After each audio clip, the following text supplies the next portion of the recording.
بسم اللہ الرحمن الرحیم۔ نیزہ اس کے جسم سے پار ہو چکا تھا، گھوڑے اس کے وجود کو روند چکے تھے، ہڈیاں ٹوٹی ہوئی تھیں۔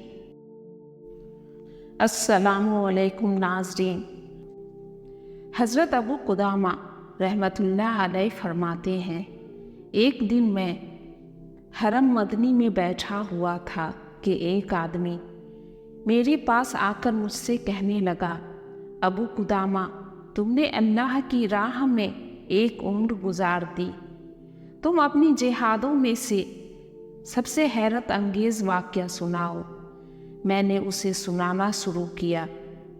میں اپنے چند ساتھیوں کے ساتھ رومیوں سے لڑنے کے لیے محاذ کی طرف روانہ ہوا۔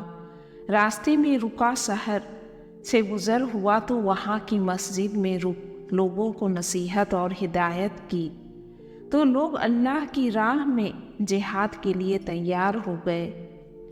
وہاں ہم لوگوں نے رات گزارنے کے لیے ایک کمرہ کرایہ پر لیا۔ ابھی رات کا کچھ حصہ ہی گزرا تھا کہ دروازے پر دستک کی آواز آئی۔ جب میں نے دروازہ کھولا تو دروازہ پر ایک خاتون کو پایا۔ میں نے پوچھا، تم کون ہو؟ تو اس نے مجھ سے سوال کیا، کیا تم ہی ابو قدامہ ہو؟ میں نے جواب دیا، ہاں۔ پھر اس نے کہا، تم نے محاذ کے لیے مال جمع کیا ہے؟ میں نے کہا، ہاں۔ تو اس نے اپنے پاس سے ایک چٹھی اور بالوں سے بنی ہوئی مضبوط رسی دے کر روتی ہوئی وہاں سے چلی گئی۔ جب میں نے اس کی دی ہوئی چٹھی کو پڑھا تو اس میں لکھا تھا، تم نے ہمیں جہاد کی طرف بلایا، مگر میں ایک عورت ہوں، اللہ نے ہمیں جہاد کا حکم نہیں دیا، مگر تمہیں اپنی سب سے بہترین چیز دے رہی ہوں، یہ رسی۔ اسے میں نے اپنی چوٹیوں سے بنائی ہے، اسے گھوڑے کی لگام سے باندھ لو۔ کیا خبر کہ اللہ تعالیٰ میرے بالوں کو اپنی راہ میں تیرے گھوڑے کی رسی بنے دیکھے تو مجھے بخش دے۔ میں اس عورت کی مغفرت اور جنت کی چاہ پر حیران تھا۔ صبح ہوئی تو میرے ساتھی اور میں رکا شہر سے نکلے۔ ابھی کچھ آگے ہی نکلے تھے کہ پیچھے سے ایک گھوڑے کی ٹاپوں کی آواز آئی۔ وہ ہماری طرف آوازیں لگاتا چلا آ رہا تھا، اے ابو قدامہ، رک جائے، اللہ آپ پر رحم کرے۔ میں نے اپنے ساتھیوں کو آگے بڑھنے کا کہا کہ تم سب آگے جاؤ، میں اس گھوڑے والے سے پتہ کر کر آتا ہوں۔ جب میں اس گھڑ سوار کے نزدیک آیا تو اس گھڑ سوار نے کہا، اللہ کا شکر ہے کہ آپ مجھے مل گئے، میں بھی آپ کے ساتھ جہاد پر جانا چاہتا ہوں۔ میں نے اس گھڑ سوار سے کہا، اچھا اپنے چہرے پر سے نقاب ہٹاؤ تاکہ میں دیکھ سکوں تم لڑنے کے لائق ہو کہ نہیں، چھوٹے ہوئے تو تمہیں واپس بھیجنا ہوگا۔ جب اس نے اپنے چہرے سے نقاب ہٹایا تو وہ چہرہ نہیں بلکہ کوئی چاند کا ٹکڑا تھا۔ مجھے اس کی عمر تقریباً 17 سال لگ رہی تھی۔ میں نے اس سے پوچھا، بیٹا تمہارے والد کہاں ہیں؟ تو اس نے کہا، صلیبیوں سے لڑتے ہوئے شہید ہو گئے۔ میں صلیبیوں سے اپنے والد کا بدلہ لینا چاہتا ہوں۔ میں نے اس سے پھر کہا، بیٹے تیری ماں زندہ ہے؟ تو اس نے کہا، ہاں۔ میں نے اس سے کہا، بیٹے اپنی ماں کے پاس واپس لوٹ جاؤ، اپنی ماں سے اچھا سلوک کرو، کیونکہ جنت ماں کے ہی قدموں کے نیچے ہے۔ تو وہ لڑکا کہنے لگا، کیا آپ میری ماں سے نہیں ملے؟ میں نے کہا، نہیں۔ پھر وہ بولا، جس نے آپ کو اپنی امانت سپرد کی۔ میں نے کہا، کیسی امانت؟ اس نے کہا، وہی رسی والی۔ میں نے کہا، کون رسی والی؟ وہ بولا، بہت جلدی بھول گئے چچا، کیا کل کوئی عورت ایک چٹھی اور رسی لے کر آپ کے پاس نہیں آئی تھی؟ میں نے کہا، ہاں ہاں،